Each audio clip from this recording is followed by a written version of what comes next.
PTI की 3 साल हुकूमत के दौरान करप्शन की कहानी सामने आ गई। चेयरमैन पीटीआई की अहलिया की दोस्त फराह गोगी के एहसासों में गैर मामूली इजाफे का इंकशाफ।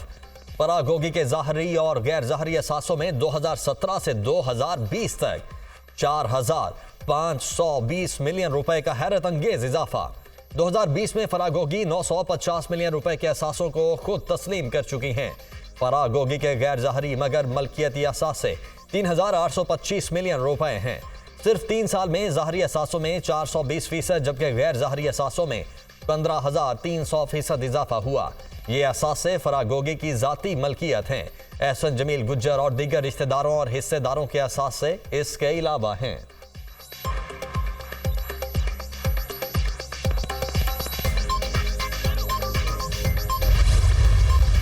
बुज़दार साहब की अहलिया का ताल्लुक फरज शहजादी साहिबा के साथ था। फरज शहजादी साहिबा का ताल्लुक बुशरा मानिका साहिबा के साथ था। ये 3 ख़वातीन का एक नेक्सस था जिसने वज़ीर आला पंजाब के इंतखाब पर असरअंदाज होकर अपनी मर्जी का वज़ीर आला पंजाब पर मुसल्लत करवाया। वजह क्या थी कि पंजाब के अंदर उनको पता था कि ये सबसे बड़ा सूबा है, अरबों रुपया कमाया जा सकता है, किस्मत से ये मौका मिला है तो अवाम के पैसे को बेदर्दी से लूटा जाए। फराह गोगी का ताल्लुक पहले से चेयरमैन पीटीआई की अहलिया से था। उनके कहने पर ही उस्मान बुज़दार को वज़ीर आला पंजाब लगाया गया। चेयरमैन पीटीआई के इक़्तिदार की वजह से इन्होंने अरबों रुपए कमाए। Tax amnesty scheme Farah Gogi और उसके शौहर के लिए थी, इन्हें फ़ायदा पहुंचाया गया। चेयरमैन पीटीआई और अहलिया का ज़रिया आमदन ही पंजाब था। इन्होंने फराह गोगी एहसन जमील गुज्जर को फरार कराया। अता रड़ की मीडिया टॉक।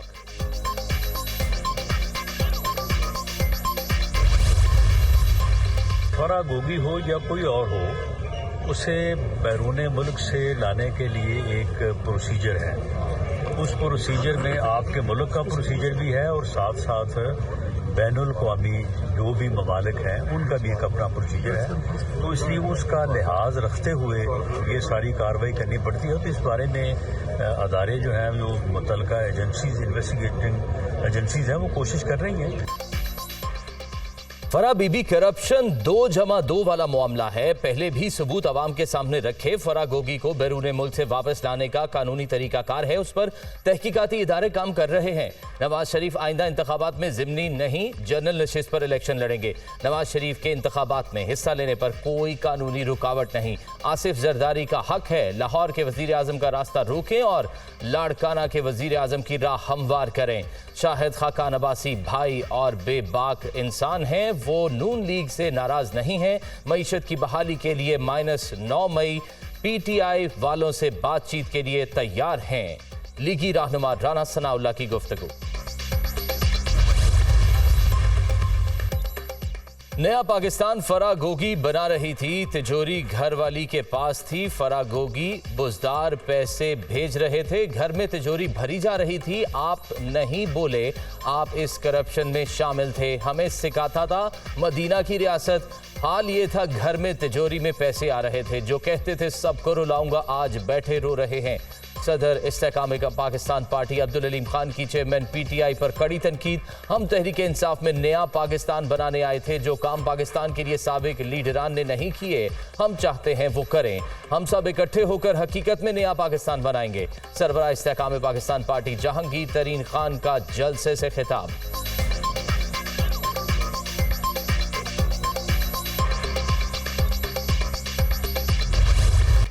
स्मॉग के तदारुक के लिए इक़दामात। लाहौर डिवीजन, गुजरावाला, हाफजाबाद और नारोवाल समेत 8 अजला में स्मार्ट लॉकडाउन। सख्ती का नफाज आज नहीं होगा। पार्क्स, रेस्टोरेंट्स, सिनेमा और दीगर पब्लिक मकामात खुले हैं। मार्केट्स, शॉपिंग मॉल्स, दुकानें हफ्ता और इतवार को बंद रहेंगी। नोटिफिकेशन जारी। पंजाब में माहौलियाती इमरजेंसी के तहत दफा 144 नाफिज। फसलों की बाकियात, कूड़ा क्रिकेट जलाने पर मुकदमात दर्ज होंगे।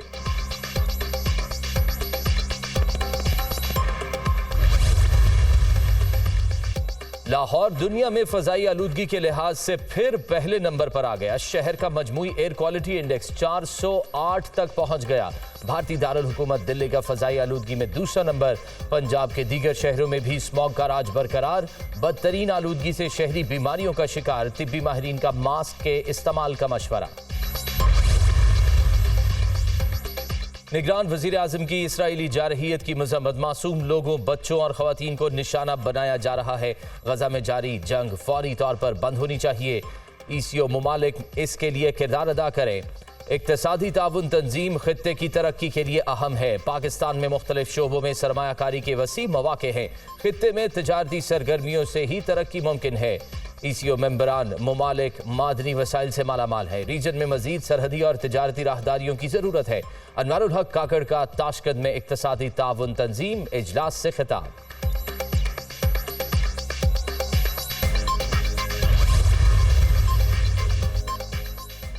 निगरान वजीर आजम का दौरा उज़्बेकिस्तान। अज़रबैजान के सदर से मुलाकात। दो तरफा ताल्लुकात, तिजारत, दिफा और तवानाई के शोबे में पेशरफ्त का जायजा।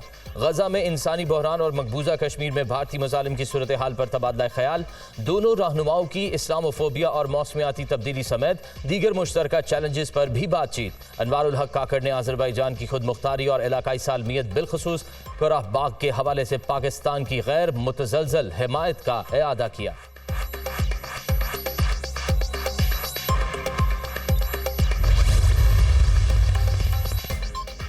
मुस्लिम लीग नून की मंशूर कमेटी में तौसी। पहले से ऐलान शुदा 33 रुकनी कमेटी में मजीद 11 अरकान शामिल। 43 रुकनी कमेटी की सरबराही सेनेटर इरफान सदीकी करेंगे। पार्टी के मरकजी जनरल सेक्रेटरी एहसन इकबाल ने नोटिफिकेशन जारी कर दिया। नए शामिल होने वाले अरकान में तारिक फातमी, अवैस लगारी शामिल। ख्वाजा सलमान रफीक, मलिक अहमद खान, अब्दुल रहमान कांजू और दीगर रहनुमा भी हिस्सा। हकीमुल उम्मत मुफक्किर पाकिस्तान अल्लामा मोहम्मद इकबाल का 146वां यौम विलादत आज अकीदत व एहतराम से मनाया जा रहा है। शायर मशरिक़ के यौम पैदाइश पर मुल्क भर में आम तातील। लाहौर में मज़ार इकबाल पर गार्ड्स की तब्दीली की पुरवकार तकरीब। पाक बहरिया के चाको चौबंद दस्ते ने एजाजी गार्ड्स के फ़राइज़ संभाल लिए। निगरान वज़ीर आला पंजाब की मज़ार इकबाल पर हाज़री। मुल्क की तरक्की और सलामती के लिए दुआ। पाक फ़िज़ाइया का यौम इकबाल पर शायर मशरिक़ को खिराज अकीदत। पाक फ़िज़ाइया का हर शाहीन मादरे वतन की हिफाजत के लिए हमा वक्त तैयार। ज़रूरत पड़ने पर किसी भी कुर्बानी से गुरेज नहीं करेगा। दस्तावेजी फिल्म में अहद की तजदीद। निहत्ते फ़लस्तीनियों पर इसराइली जारहियत जारी। हमलों से इबादत गाहें और मसाजिद भी महफूज न रह सकीं। खान यूनिस में इसराइली बमबारी से 2 मसाजिद शहीद। जबालिया, नसीरात और शातई कैंपों में रिहायशी इमारतों को भी निशाना बनाया गया। इसराइली तैयारों का तिब्बी सामान के काफिले पर भी हमला। सेहूनी हमलों में मजीद 306 फ़लस्तीनी शहीद, 78 खवातीन और 139 बच्चे शामिल। मजमूई तौर पर शहीद फ़लस्तीनियों की तादाद 10,500 से बढ़ गई। शोहदा में 4,880 बच्चे और 2,800 से ज़ायद खवातीन शामिल। 32,000 से ज़ायद जख्मी। 15 लाख शहरी बेघर हो चुके। गजा में 33 रोज से जारी इसराइली जारहियत के बाद 3 रोज की जंगबंदी का इम्कान। 12 यरगमालियों की रिहाई के बदले में मुज़ाकरात। यरगमालियों में 6 अमरीकी शहरी भी शामिल। 3 रोज़ा जंगबंदी का मकसद गजा में इमदाद पहुंचाना है। तर्जमान हमास का बयान। हमास और इसराइल में जंगबंदी के लिए कतर सालिसी की कोशिश कर रहा है। गजा में इंसानी बुनियादों पर जंग बंदी घंटों या कई रोज जारी रह सकती है। अमरीकी इंतजामिया के पास तनाज़े के खात्मे के बाद गजा के मुस्तकबिल का कोई हतमी हल नहीं। हमारी तवज्जो गजा से तमाम जरगमालियों बिलखुसूस अमरीकियों को निकालने पर है। जंग खत्म होने के बाद भी इसराइली फौज का एक हिस्सा गजा में रहेगा। व्हाइट हाउस का ऐलान। गजा में 3 दिन तक लड़ाई रोकने से यरगमालियों को आज़ाद करवाने में मदद मिल सकती है। जो बाइडेन का नेतन्याहू को पैगाम।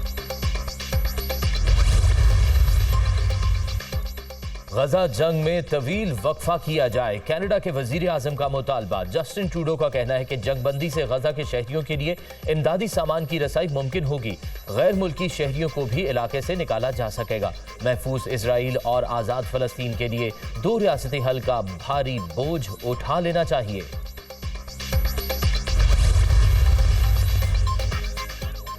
शाम में ईरान से मुंसलिक फौजी तंसीब पर अमरीकी हमले, 9 अफराद हलाक, बमबारी 2 F-15 लड़ाका तैयारों के जरिए की गई कार्रवाई इराक और शाम में अमरीकी फौज को निशाना बनाने का जवाब है। अमरीकी वजीर दिफा लॉयड ऑस्टिन का बयान, तबाह की गई फौजी तंसीब को ईरानी पासदारान इनकलाब और इससे वाबस्ता ग्रुप इस्तेमाल कर रहे थे, पेंटागन का दावा। इसराइल दुनिया से झूठ बोलकर हमें भूखा मार रहा है, बदला लिया जाए। फलस्तीनी बच्चों की अल-शिफा अस्पताल के बाहर प्रेस कॉन्फ्रेंस, कहा गजा में खाने पीने की शदीद किल्लत का सामना है। पूरी दुनिया के सामने इसराइल बमबारी कर रहा है और नस्लकुशी पर तुला है। हमें जिंदगी, तालीम, इलाज और खाना फराहम किया जाए। ये जिंदगी नहीं, कहाँ जाएं कमसिन फलस्तीनी बच्चे की फरियाद।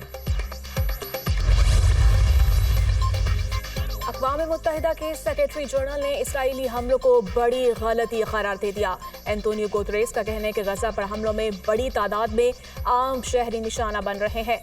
अमवात से लगता है इसराइल के फौजी ऑपरेशन में कोई चीज वाज़ेह तौर पर गलत है।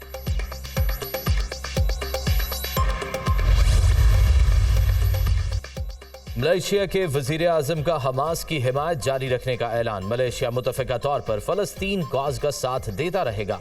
मुश्किल सूरत हाल में फलस्तीनियों को तन्हा नहीं छोड़ेंगे। हमास पर किसी पाबंदी या सजा के लिए तैयार नहीं है। अनवार इब्राहीम का पार्लियामेंट में खिताब।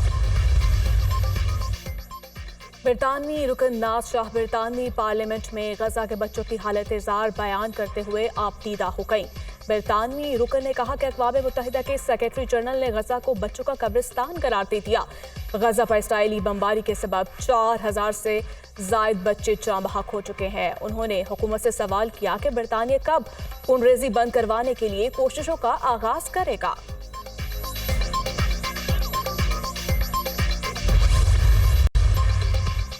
निगरान वजीर सिंध और निगरान वजीर सेहत में तनाज़ा शिद्दत अख्तियार कर गया।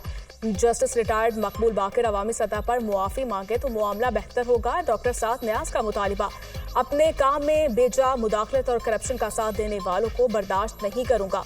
महंगे तरीन रिपोर्ट खरीद कर सिंध में करप्शन की जा रही है। रिपोर्ट वाले मामले में मुझे भी रिपोर्ट देने की पेशकश की गई। निगरान वजीर सेहत सिंध डॉक्टर साद न्याज।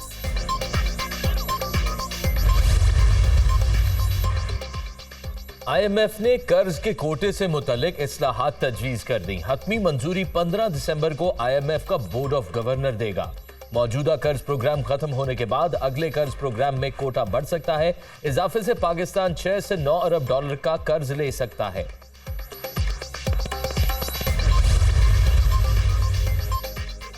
निगरान वफाकी वज़ीर तिजारत गौहर एजाज के पहले 3 माह में मईशत की बहाली का सफर शुरू।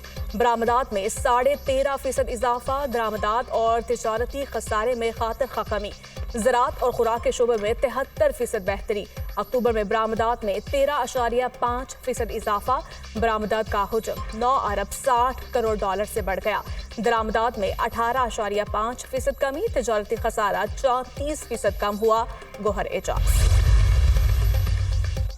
अफगान सरजमीन पाकिस्तान के खिलाफ इस्तेमाल हो रही है, ये हकीकत है। अफगान अबूरी हुकूमत के आने के बाद दहशतगर्दी में 60% इजाफा हुआ। 31 अक्टूबर को दहशतगर्दी के वाक़े में 6 अफराद गैर मुल्की निकले। मियांवाली वाक़े में भी गैर मुल्की असलहा इस्तेमाल होने के शवाहिद मिले। गैर कानूनी गैर मुल्कियों के खिलाफ हमारी ये मुहिम जारी रहेगी। निगरान वज़ीर इत्तलात बलोचिस्तान जान अचकज़ई की प्रेस कॉन्फ्रेंस। गैर कानूनी तौर पर रिहाइश पजीर अफगान बाशिंदों का महफूज इनकला पाकिस्तान हुकूमत की तरजीह। तारिकीन वतन की वापसी का सिलसिला जारी। गुज़श्ता रोज 4119 गैर कानूनी अफगान बाशिंदे वापस चले गए। पाकिस्तान से अब तक गैर कानूनी तौर पर मुकीम 2,07,758 अफगान बाशिंदे वतन वापस जा चुके। लोधरा में अफसोसनाक ट्रैफिक हादसा। कौमी शाहराह पर ट्रॉलर की रक्षे को टक्कर। बच्चों और खवातीन समेत 7 अफराद जिंदगी की बाजी हार गए। मुतअद्दिद अफराद जख्मी। इमदादी टीमों ने लाशों और जख्मियों अफराद को करीबी अस्पताल मुंतकिल कर दिया। बेशतर जख्मियों की हालत तशवीशनाक। अमवात में इजाफे का खदशा।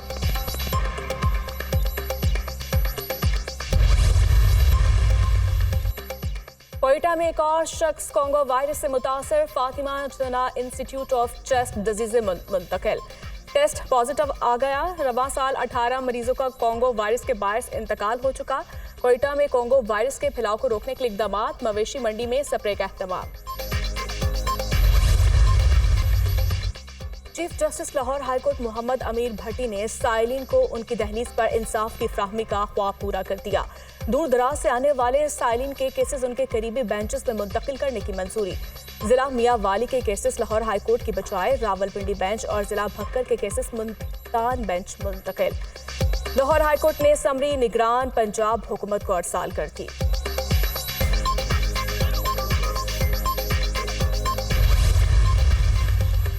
शहरे इक़्तिदार में बादलों का राज। इस्लामाबाद के मुख्तलिफ इलाकों में बादल बरस पड़े। तेज बारिश और ज्वालाबारी ने खुनकी बढ़ा दी।